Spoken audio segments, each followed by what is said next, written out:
At meron na naman tayong natuklasang bagong kainan na itiyak na inyong magigiliwan. At sawang-sawa ka na ba sa anli na inyong pinupuntahan? At kung napapanood mo itong video na ito, tiyak para sa iyo ito.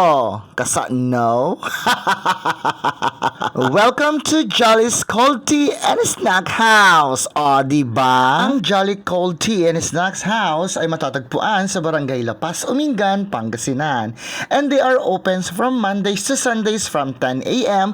to 10 p.m. Sa halagang 260 plus, may only chicken and wings ka na. At syempre, may only juice ka na din. At take note, pag nag-refill ka ng chicken, hindi automatic na bibigyan ka ng rice, kundi it's up to you. Kaya nga only chicken, diba? Kasa no?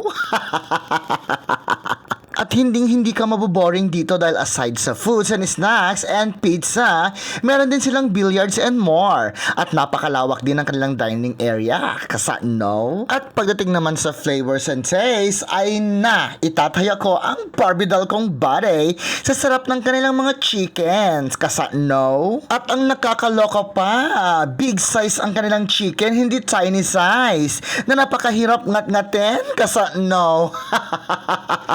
At pag pumunta ka dito, tiyak makikita mo ang napaka-cute na si Ming Ming. Kasa no?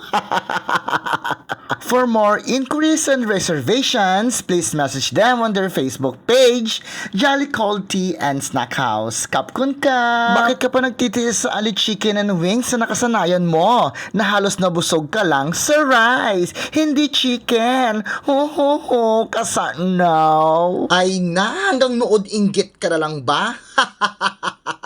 Bakit di mo puntahan at matry ang mga sinasabi ko?